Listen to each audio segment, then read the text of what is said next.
Mesdames, Messieurs, bonsoir et bienvenue. Nous sommes heureux de vous retrouver dans l'émission Horizon Ressources Naturelles. Ce soir, nous continuons en première partie avec les éléments que nous avons tournés à partir de l'Afrique du Sud. Nous étions à Cape Town, à la 21e édition de Mining Indaba, une conférence internationale qui est organisée chaque année. Et les experts, les opérateurs miniers et tous ceux qui sont concernés par l'exploitation et la production minière en Afrique viennent échanger à cette conférence où il y a vraiment des noms importants et les gens viennent voir comment ça évolue, quelles sont les tendances actuelles, quels sont les cours de métaux et qu'est-ce qu'on peut envisager en perspective. Autant de questions sont soulevées à cette conférence, mais pour la RDC, c'est le ministre des Mines, Martin Kabolilou, qui avait été en tête de la délégation. Et aussi pour la RDC, il y a eu deux présentations des différentes entreprises en activité en RDC. Et nous allons vous proposer les différentes réactions des acteurs de la RDC et aussi le moment important où un prix a été décerné au ministre des Mines pour son appui à la sous-traitance congolaise. Comme nous l'avons dit, la plupart des cas, les entreprises qui évoluent en RDC voyaient ou travaillaient avec des sous-traitants qui venaient d'autres pays et cela était une source d'exportation de l'argent de la RDC. Et pour cette fois-ci, ce sont les Congolais qui sont dans la sous-traitance, qui travaillent. Et nous vous proposons les éléments. C'est avec Didi Moudogo qui a décerné un prix important au ministre des Mines, l'agenda inscrit en lettres d'or, et c'est bien nommé Martin Kabolilou. Bravo. On peut suivre et c'est à partir de Cape Town en Afrique du Sud. C'est parti avec les images. Voilà, nous rentrons dans ce studio où nous recevons le professeur qui est déjà habitué à l'émission. C'est le professeur Albert Kabasele Yenga. Bonsoir. Bonsoir. Je rappelle à tous ceux qui le suivent en ce moment qu'il est docteur en sciences spatiales de télédétection et du climat. Le professeur, parce qu'il y a autant d'informations dans le domaine, la RDC se prépare pour participer avec force à la grande conférence de Paris. Et comme vous savez, la RDC détient la plus grande forêt, l'une des plus grandes forêts du monde, qui conserve entre 28 et 43 gigatonnes de carbone. Et la RDC est en train de se préparer, mais déjà des questions sont soulevées dans la liste des gens qui sont en train d'apprêter pour qu'ils aillent participer à cette conférence. Il y a le ministère de l'Environnement, il y a des représentants de la présidence, il y a des représentants de différentes institutions, mais on constate que les scientifiques congolais sont vraiment négligés et mis à l'écart. Professeur, nous vous recevons. Et quel message vous avez à passer? Parce que déjà, nous sommes dans l'étape de préparation de cette grande conférence. Non, là, je salue en passant la clairvoyance et la perspicacité du secrétaire général à l'environnement, Vincent Kassoulou, qui m'a personnellement appelé et qui nous a dit, quand j'ai dit nous, c'est professeur Tombi Moine Kabeya et moi, Albert Kabasele Yenga, il nous a rassuré que nous serons à la COP 21. Donc, la COP de tous les enjeux à Paris. Voilà. Et nous nous y apprêtons. Mais c'est un problème parce que là, nous sommes en train de vivre les réalités qui font que le problème qui ont été soulevés, il y a toujours augmentation des gaz à effet de serre dans le monde et à cause des énergies fossiles, aussi d'autres énergies dans l'augmentation des industries. Mais c'est comme si toutes ces conférences, depuis les négociations de Rio de Janeiro, on est passé par Kyoto et tout ce qui a suivi, mais il n'y a pas de changement. C'est comme si rien ne change. C'est comme si on va juste à des rencontres dont les retombées ne sont pas ressenties. Effectivement, là, vous avez fait une très très bonne analyse. C'est en 1990 que l'on s'est rendu compte que le climat avait été totalement perturbé sur la face de la Terre. Et c'est à Rio pour la première fois que ces constats ont été rendus publics. Et après, il y a eu la conférence de Kyoto au Japon, donc, qui a couché un texte très important qu'on appelle les KP, le Kyoto Protocol de Kyoto en français, et qui qui était un protocole très contraignant qui demandait aux pays pollueurs de réduire de manière drastique leurs émissions de gaz à effet de serre et qui les obligeait aussi de payer aux pays pauvres donc des taxes de redevance pour que ces pays pauvres puissent essayer de surmonter les méfaits du changement climatique. Et le protocole de Kyoto était contraignant pour les G8 et les G8 ne l'ont pas voulu. Ils ont créé leur propre protocole à eux, qu'ils ont appelé les LCA en anglais, la convention coopérative, long terme action, donc pour le climat, avec les États-Unis en tête. Et c'est dans cela où ils ont promu le fait qu'il y a la responsabilité commune mais différenciée. C'est-à-dire que le monde s'est développé grâce à des grandes émissions de gaz à effet de serre, mais les produits manufacturiers ont profité même aux pays sous-développés et ça a amélioré la qualité de vie. Donc ce n'était pas à eux seuls de payer la facture. Et voilà, donc aujourd'hui, on ne parle pas de LCA, on ne parle pas de KP, mais aujourd'hui on parle de la Convention.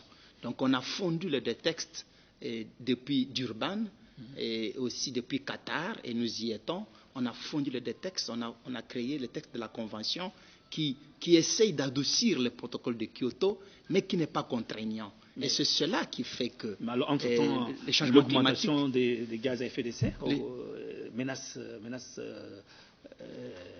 l'univers. Le changement climatique ne peut pas être stoppé.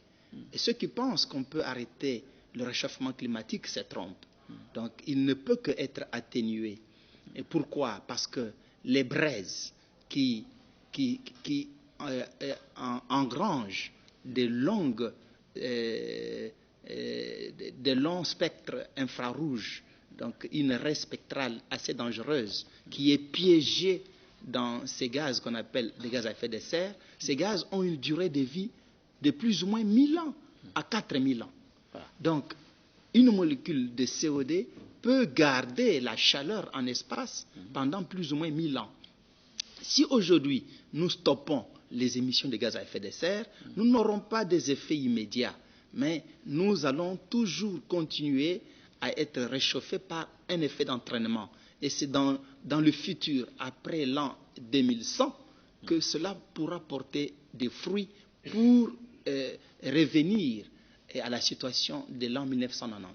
Voilà, professeur, tout ça, c'est des informations très importantes parce que déjà, les préparatifs sont en train d'être mis au point en RDC. Il faut que la RDC participe avec succès à la grande conférence sur le changement climatique en France au mois de décembre. Et toutes les étapes qu'il faut passer en RDC, c'est consulter les scientifiques, consulter les politiques, faire en sorte que cette fois-ci, que les politiques au moins prêtent oreille aux scientifiques pour que le discours puisse répondre à ce que la RDC puisse tirer au moins avantage à cette conférence. Mais on constate qu'il y a des gens qui font des estimations.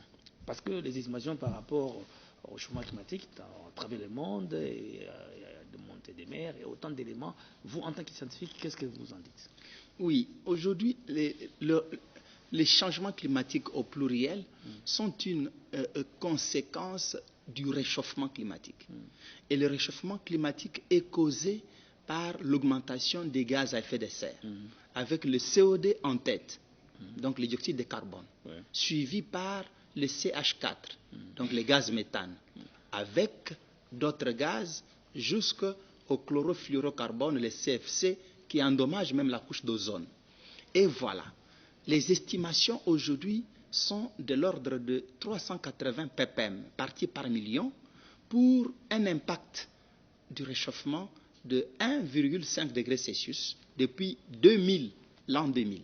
Donc depuis l'an 2000, le constat qui était fait est que nous étions à 380 ppm, ça veut dire 380 grammes par tonne d'air dans l'atmosphère, et cela a poussé l'humanité, la planète, à avoir un albédo qui avoisine 34%, c'est-à-dire la Terre qui devait engranger beaucoup de rayons solaires, jusqu'à à 25% des rayons solaires devaient être stoppés par le globe terrestre, mais le globe terrestre aujourd'hui émet jusqu'à 34%.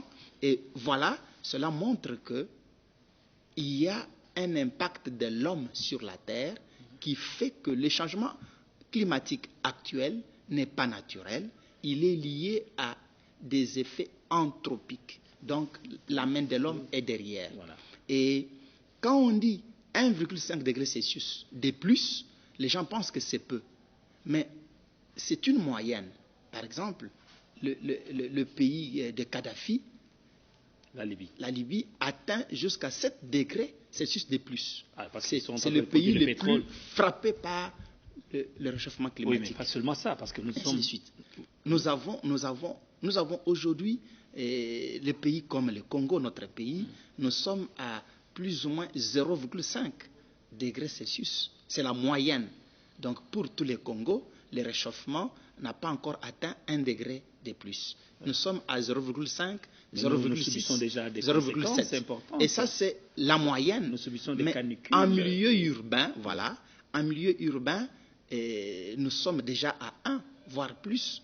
Pourquoi? Parce qu'il y a un effet de bétonisation. Donc on a bétonné partout. On a réduit, on a réduit le couvert, les espaces verts. Il y a l'augmentation vertigineuse de la population. Il y a le non-traitement des déchets. Il y a la proximité. Il y a les eaux usées. Il y a les phénomènes Macal avec toute sa cohorte de désordre, parce qu'il y a des poubelles non assainies.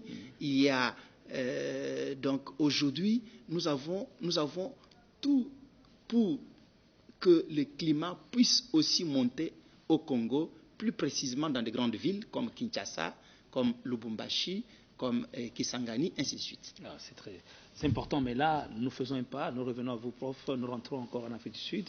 C'est comme dire que nous faisons cette émission. Nous allons parler de retombées de la conférence d'Indaba en Afrique du Sud, et aussi nous parlons des préparatifs de la grande conférence sur le changement climatique à Paris au mois de décembre. Et là, prof, en Afrique du Sud, il y avait des interventions des acteurs congolais. Et ils ont constaté que l'intervention du ministre des Mines sur le code minier et aussi face aux opérateurs miniers en Afrique du Sud était très très bien appréciée. Et là, nous vous proposons M. Kitenge et tous les autres, nous avons les gens de BGR qui interviennent par rapport à ce que le ministre a dit aux opérateurs miniers en Afrique du Sud. Vous pouvez le suivre.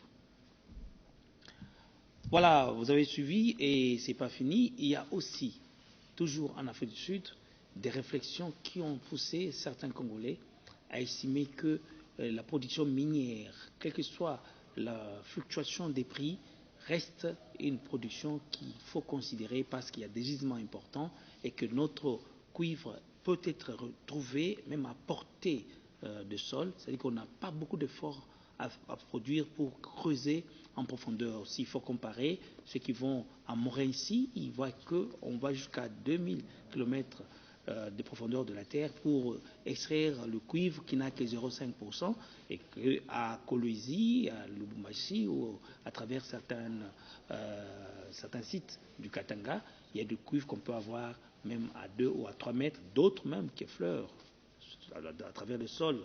On trouve même le cuivre natif de plus de 10%, et c'est déjà très important. La teneur est bien considérable. On peut le suivre. Mesdames, Messieurs, on fait tout cela parce qu'il faut vivre dans un climat où tout peut bien tendre à ce que l'homme soit à l'aise. Nous parlons aussi de réchauffement climatique, nous rentrons ici, professeur, vous avez suivi, mais il y a un aspect aussi important, on parle de la production de l'or. L'or qui est la monnaie refuge, l'or qui est un produit qui est en train d'être vraiment considéré, même s'il bouge en prix, mais l'or, c'est aujourd'hui à considérer, on est à 1000 quelques poussières de dollars, donc l'or se porte très bien parce que la RDC qui est partie de 200 grammes en 2002 produit aujourd'hui 18 tonnes d'or, et d'ailleurs le ministre a fixé ces 24 tonnes qui ont été produites pour l'année 2014. 24 tonnes d'or, c'est pas peu, et ça remet la RDC dans la liste des pays producteurs de l'or. Et aussi, il faut considérer qu'une bonne quantité d'or sort en fraude parce que nous avons un problème de frontières qui reste poreuse. Mais il y a un atelier qui a été organisé à Kinshasa, à l'hôtel Sultani, où les experts du secteur de production aurifère ont réfléchi pour que des mécanismes de traçabilité soient mis au point afin que l'or rentre dans les circuits officiels, ce qui va permettre au pays d'engranger beaucoup d'argent, parce que l'or, ça c'est l'argent. Et on en parle, mais surtout, sur le plan de l'environnement, l'expert peut donner son avis. La production de l'or, oui, la production de l'or, je salue ce qui est en train de se faire à Kisangani avec Kibali Mining et Gold. Et je vois ce qui se passe par-ci par-là avec nos négociants ruraux qui sont par-ci par-là perdus dans des faux. Oui. Voilà. Donc tous ces gens qui ne savent pas que l'or c'est comme du miel dans les abeilles et que vous prenez du miel, mais vous vous faites piquer quand même par des abeilles. Et c'est ça l'environnement. Bon, pour avoir de l'or, on utilise certains produits chimiques à forte dose en cyanure et en mercure. Et ces produits ont un impact sur la nappe phréatique et même sur la santé de la population locale, et qui n'est pas toujours protégée. Et c'est là le problème. C'est que l'argent de l'or risque de ne pas soigner le malade qui est tombé malade à la suite de l'exploitation de l'or. Et nous devons rechercher le juste milieu. Comment avoir de l'or dans les bonnes conditions sans que la nappe phréatique soit impactée et sans que la population locale en subisse un coup. Voilà. Et ça, tous les exploitants, même industriels, même artisanaux, ne font pas attention à cela. Ils voient comme si le sol peut accepter toute forme de blessure qu'on lui fait sans qu'il y réagisse. Voilà. Et là, je tire la sonnette d'alarme que tous ceux qui exploitent les minerais dans notre pays, qu'ils le sachent, nous sommes un pays qui a beaucoup de minerais, et nous avons l'uranium dans toute la bande du sud, jusque même à l'est du pays, et nous nous exposons au rayonnement. Donc nous devons avoir des dosymètres pour chaque fois prélever sur nous quel est le taux de radiation que mon corps a supporté. Et là, j'insiste, notre corps ne peut pas aller au-delà de 50 millirèdes en dosimétrie. Voilà, mais il y a aussi, vous dites que même il y a des bijoux que les femmes portent qui commencent à créer des lésions. Justement, aujourd'hui, il y a des femmes qui se plaignent parce qu'en portant des bijoux en or, même dans d'autres métaux qui ne sont pas de l'or, elles sont irritées, leur peau est irritée. Et ça montre qu'il y a des résidus de radiation qui réagissent avec la santé. Voilà. Nous rentrons en Afrique du Sud pour terminer. Comme vous savez, il y a eu beaucoup de gens qui ont aussi parlé en ce qui concerne l'or. Nous allons commencer par le représentant de Promine, qui est un projet pour la promotion du secteur minier congolais. C'est M. Mabolia Yenga. Mabolia, il parle, il sera suivi du représentant de PNUD. Et aussi, il y a eu des représentants du projet pilote pour la traçabilité de l'or. Et il parle, vous pouvez le suivre. Professeur, réchangement climatique, un sujet intéressant, mais il y a un domaine aussi qui nous fait réfléchir, c'est le lancement par la RDC du premier satellite congolais pour faciliter la communication, sinon aussi créer une occasion où la RDC peut vraiment engager beaucoup d'argent. Et pour monter ces satellites, il faut pour certains 400 millions de dollars, pour d'autres 230 millions. Déjà, un protocole d'accord a été signé entre le Renatelsat et une entreprise chinoise pour que ces premiers satellites soient montés. Mais on voit que le jour passe et rien ne s'est fait. Oui, est encore là une sorte de précipitation? Oui, je vous en parle parce que vous êtes docteur en sciences spatiales, de télédétection et du climat. Oui, je n'ai pas ici la prétention de maîtriser toutes les sciences spatiales, parce que ce sont des sciences trop vastes. Il y a l'électronique spatiale, il y a même la biologie spatiale, ainsi de suite. Donc moi, je suis spécialiste de la télédétection, des capteurs. Comme la géologie spatiale. Alors, les capteurs qu'on est en train de vouloir fabriquer pour la RDC ne peuvent être que de deux types.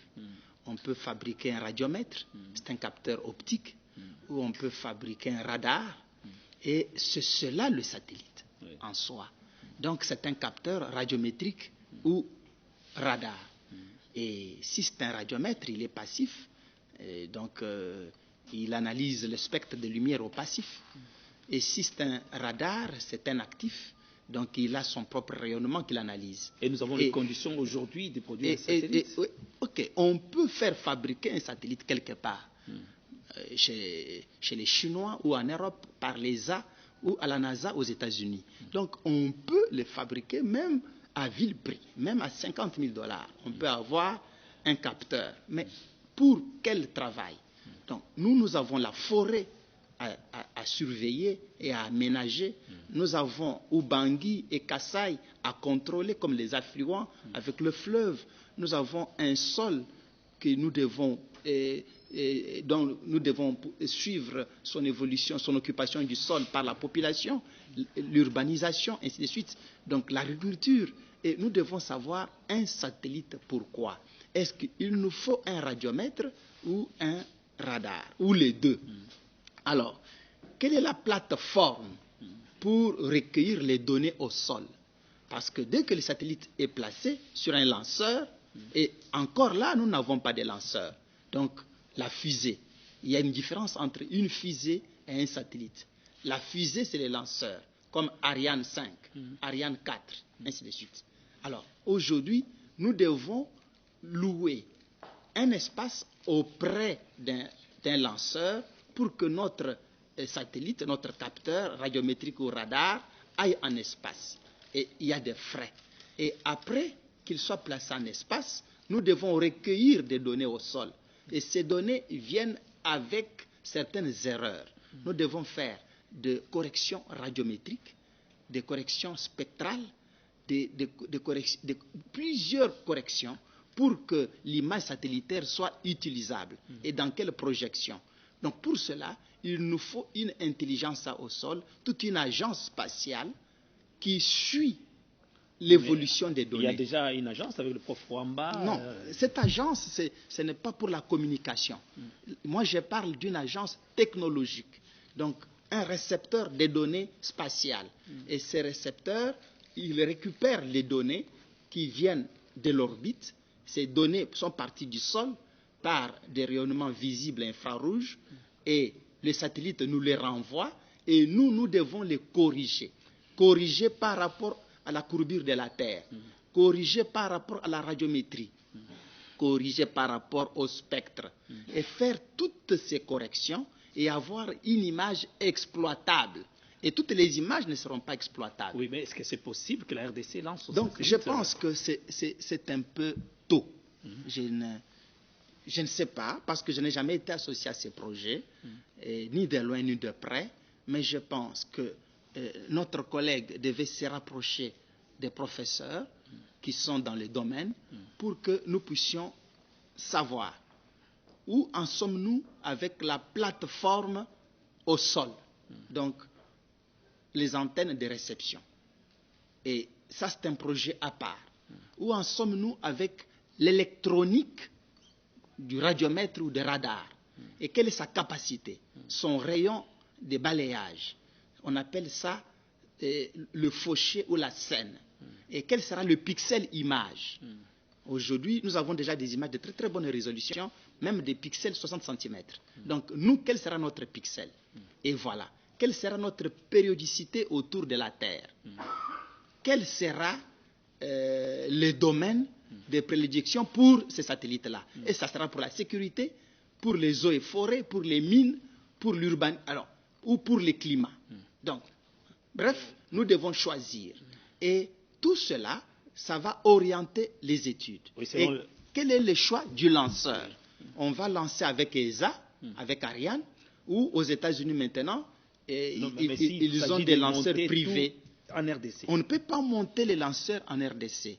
Monter toute une station comme Cap Canaveral, monter toute une station comme Baïkoundou, monter toute une station comme la Guyane, c'est encore trop tôt pour la RDC. La France a sa station de lancement en Guyane. Et il faut regarder cette station de lancement, ce qu'elle représente. C'est toute une ville dans une ville. C'est tout un État. Donc, je pense que nous ne pouvons pas parler du lanceur maintenant. Nous pouvons louer l'espace auprès d'un lanceur. Par exemple, l'ESA avec la Guyane, ils peuvent nous aider, ou les Russes avec Soyouz, ils peuvent nous aider, ou alors les Américains avec leurs lanceurs privés. C'est un peu de l'utopie voilà. pour dire qu'il y a non, je ne dis pas que c'est de l'utopie. Moi, je ne dis pas que c'est de l'utopie. C'est un collègue, professeur, je le respecte. Mais moi, je suis dans mon domaine. Pour lancer un satellite, il faut d'abord faire un choix du capteur. C'est un capteur radiométrique, radar, de quelle résolution spectrale, spatiale, et donc les pixels bien sûr, radiométriques, et de quelle périodicité. Donc sur quelle orbite il va être? Il va être sur une orbite polaire ou géosynchrone. Voilà. Alors il va faire quel type de travail? Et ça sera dans le climat, ça sera dans les sols, dans les eaux et forêts. Dans la communication. Bon, si c'est dans la communication, tant mieux. Je présume que ça sera en orbite géostationnaire pour la communication. Et c'est une orbite qui est à 36 000 km de la Terre. Et là, pour lancer jusque-là, les frais du lanceur, si on loue l'espace chez Ariane avec ESA, donc l'Agence spatiale européenne, ou chez Soyouz, chez les Russes, parce qu'on ne pourra pas, ou même les Chinois ont déjà un lanceur. Et alors, donc, c'est trois étapes. C'est difficile de construire un lanceur congolais. Moi, je nous conseille que nous puissions signer des traités avec les Japonais, avec les Européens, les Américains, pour faire des choix. Quelles sont les images dont nous avons besoin, pour quelle thématique. Voilà. Et ça, nous sommes prêts à présenter notre expertise pour aider Si c'est dans le domaine de la sécurité, nous avons tel type d'image, voilà son prix, voilà comment on peut l'obtenir, ainsi de suite. Donc la RDC a déjà cette compétence pour pouvoir monter un dossier et signer ses contrats. Mais la RDC peut aussi avoir son satellite. Ce n'est pas exclu. Et pour l'avoir, je préfère qu'on commence par la formation, le renforcement des capacités des Congolais. Parce que la station de réception des données au sol, c'est une station qui tourne 24 heures sur 24. Donc, nous n'allons pas demander aux étrangers de s'asseoir chaque jour, travaillant pour nous. Et à ce moment-là, le coût d'exploitation va même dépasser le coût d'acquisition. Voilà. Le professeur, parce que vous avez parlé de la Terre, nous sommes dans l'émission Ressources naturelles, où un scientifique saoudien vient de dire que la Terre n'a pas la forme ronde, qu'elle a la forme plate, et qu'il va jusqu'à dire aussi que la Terre ne tourne plus, elle est statique. Parce que si vous avez un avion qui survole la Terre, si la Terre tourne au même moment que l'avion qui vole dans le même sens, l'avion risque d'échapper sa cible parce que la Terre tourne au même moment que l'avion tourne. Donc toutes ces notions commencent à troubler les enfants à l'école. Qu'est-ce que vous en dites en tant que professeur en sciences spatiales et de télédétection et climat? J'ai suivi cette information dans la presse qu'un Saoudien aurait contredit la théorie d'Albert Einstein et celle de la courbure de la Terre et celle de la révolution de la Terre autour du Soleil et de sa rotation sur elle-même. Et ces Saoudiens devraient se référer aux lois de Galilée, de Copernic et de Newton. Et il découvrira que la Terre est bombée à l'équateur, aplatie au pôle, avec un aplatissement d'environ 22 km quand on met la différence du rayon à l'équateur, qui est plus grand que le rayon au pôle. Dès qu'une masse a un rayon, c'est que cette masse n'est pas plate, elle est sphérique. parce que il y a un rayon. Et la Terre n'est pas sphérique, elle est sphéroïdale. Donc, ces rayons varient. Mais il est plus grand à l'équateur et aplati au pôle. Ça, c'est un. De deux, la rotation de la Terre est une réalité. Ces Saoudiens, s'ils disent que la Terre ne tourne pas, c'est qu'il n'y a pas de jour, il n'y a pas de nuit. Pour avoir le jour et la nuit, il faut que la Terre tourne sur elle-même. C'est pas le soleil qui tourne. Donc, vraiment, qu'un scientifique dise que la Terre est fixe, c'est que une partie de la Terre serait dans la nuit éternellement et une autre partie de la Terre serait dans le jour éternellement. C'est qu'il n'a pas compris. Quand vous voyagez dans l'avion vers les États-Unis, la durée est un tout petit peu longue, de quelques minutes, par rapport à votre voyage des États-Unis vers l'Afrique. Pourquoi? Parce que la Terre tourne dans le sens tel que il y a ce qu'on appelle en relativité le quadrivecteur. Donc, une certaine corrélation entre l'espace et le temps. Ce que ces Saoudiens n'ont pas compris, c'est que quand je suis dans un bus et je jette mon trousseau de clés, mon trousseau de clés dans le bus ne tombe pas derrière moi, il tombe entre mes mains. C'est-à-dire, le bus se déplace avec tout son espace. Et l'avion voilà la relativité restreinte d'Albert Einstein. Oui. Donc ce sont les ABC de la physique. Et que quelqu'un qui se dit scientifique, un Saoudien, et qui contredise les lois tangibles de la relativité. Et moi, j'ai dit, je ne sais pas ce que les autres physiciens du monde ont déjà dit, mais moi j'ai dit à nos enfants et à notre chaîne mère de télévision qu'il ne faut pas écouter des charlatans scientifiques. Non, mais prof, mais ça remet quand même certaines questions sur la table. On considère que l'avion qui vole dans la même orientation qu'une cible, et que si la Terre était en train de tourner, quelle est la vitesse que la Terre met pour tourner et quelle est la vitesse de l'avion pour que les deux qui vont dans le même sens... Je viens de vous répondre qu'en lançant le trousseau de clés dans un bus, et le trousseau de clés et l'espace, et vous-même, vous vous déplacez. Donc, il y a eu une certaine corrélation entre l'espace et le temps. C'est ce qu'on appelle les équations de relativité, les quadrivecteurs, et ce sont les ABC de la relativité, d'ailleurs restreinte. Voilà, les ressources naturelles, c'est aussi la science, parce que nous sommes dans la géoscience. Mesdames, Messieurs, avant de terminer, il y a une question, c'est les fonds verts. Vous savez qu'on parle de changement climatique, il y a des millions de dollars qui circulent. Qu'en est-il de ces fonds verts pour la RDC? Oui, les fonds verts n'est pas un problème de la RDC. La RDC pourra aussi bénéficier de ces fonds verts. Mais si elle est trouvée éligible, il faut qu'on s'entende bien, éligible. Ça veut dire que ce sont des fonds qui marchent avec des projets. Ces fonds étaient d'abord arrêtés à un montant de 100 000 dollars. 100 milliards de dollars. Ces 100 milliards de dollars ont évolué. Aujourd'hui, on a à peu près 10 milliards de dollars en caisse avec les efforts faits par les États-Unis d'Amérique. Donc, on a eu un fonds d'environ 10 milliards de dollars, mais c'est encore rien.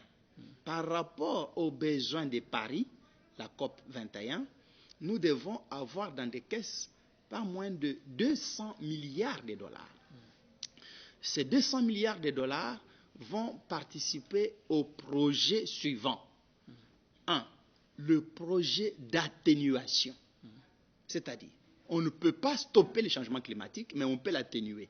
Comment l'atténuer? C'est par des études pour fabriquer de nouvelles énergies propres et renouvelables. Pour alimenter, par exemple, les recherches dans des voitures de l'avenir, donc des voitures électriques avec les biocarburants ou les biodiesels. Et voilà. Ces études-là tendent à enlever ce qu'on appelle aujourd'hui l'énergie fossile, à la remplacer par l'énergie verte. Donc nous sommes pendant une période de transition. Ça veut dire une transition énergétique. Et que le monde le sache. Nous allons migrer. C'est une très grande époque. Donc le monde va changer d'énergie. On va quitter l'ère du pétrole à l'ère de l'énergie propre. Ces énergies propres sont les biocarburants. Dans les biocarburants, nous avons le bioéthanol, donc les carburants à base de céréales, et le biodiesel, des carburants à base des huiles. Et les pays qui peuvent être éligibles dans ces projets-là sont des pays qui ont des espaces où on peut cultiver les carburants. Donc les carburants de demain seront dans les plantations. Ça sera l'agriculture qui va être une plateforme du carburant de demain. On ne cherchera pas le carburant de demain en Arabie Saoudite ou au Nigeria, mais on ira chercher le carburant dans le champ. Il y a des plantes capables de nous donner le meilleur carburant pour la propulsion d'un moteur. Et voilà les enjeux. Où s'inscrit la RDC par rapport à la production de biocarburants? À ce moment-là, la RDC pourra profiter de ces fonds. Je salue le projet Bokangalonzo que le chef de l'État vient d'inaugurer. C'est une chance inouïe. Donc, si nous pouvons, nous, Congolais, penser à cultiver les carburants demain, parce que le carburant qu'on va chercher dans les on ou offshore, c'est un carburant qui pollue le monde et qui demain doit s'arrêter. Ça, c'est un. Nous avons des projets de l'énergie solaire, l'énergie cellules photovoltaïques, géothermique, ainsi de suite. Donc, nous n'avons qu'à faire aussi notre choix pour accéder aux projets d'atténuation. Il y a des projets d'adaptation. Donc, comment est-ce que nous pouvons, nous, pays pauvres, résister contre les effets des changements climatiques? Et ça, ce sont des projets d'adaptation. Les projets de produits forestiers non ligneux, les PFNL, ces projets-là, les pygmées, aujourd'hui, qui ne vivent que des fruits et des racines dans la forêt, ils voient les fruits et légumes disparaître à cause de saisonnalité trouble donc, du climat. Ainsi, il faut, d'ailleurs, la quantité du miel qu'on avait, on ne l'a pas. Le goût des fruits, tout ça, le changement climatique a amené beaucoup de perturbations, même dans l'alimentation. Aujourd'hui, il y a de l'argent pour les produits forestiers non ligneux. Comment aider les autochtones à continuer à survivre grâce à leur milieu d'origine? Voilà. Donc voilà, nous devons réfléchir et que les Congolais ne dorment pas. On ne nous donnera pas l'argent comme cela. Non, il nous faut des projets bancables et il faut utiliser notre espace. Ainsi, on aura cet argent. Il y a le projet RED, il y a le projet MDP, Mécanisme de développement propre. Il y a tous ces projets. D'ailleurs, là, je peux dire que les pays de G8 mettent aussi l'eau dans le vin, c'est-à-dire nous enlèvent toute une bureaucratie qui fait que tu montes un projet aujourd'hui, tu es financé 20 ans après, et l'argent peut sortir quand tu es déjà mort. Voilà. Mesdames, Messieurs, merci d'être au rendez-vous de l'émission Horizon sur ressources naturelles. Comme vous savez, 2 sujets. Comment on prépare ou on fait les préparatifs de la grande conférence de Paris sur le changement climatique et aussi quelle est l'étape du grand forum sur le secteur minier ou l'investissement dans le secteur minier à Indaba, Mining Indaba 2015. Voilà le sujet que nous avons eu à partager avec le professeur Albert Kabasele Yinga, docteur en sciences spatiales de télédétection et du climat.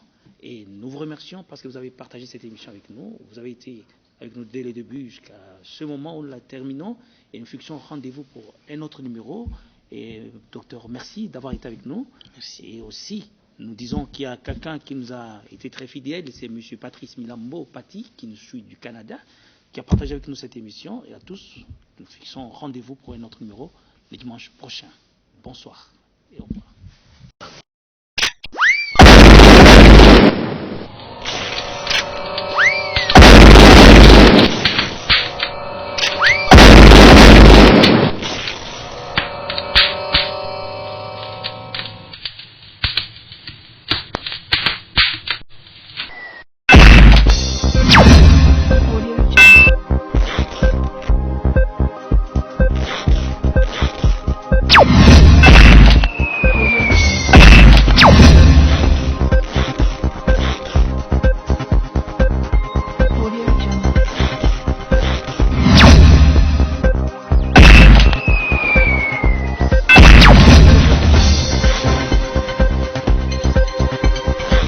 Stop!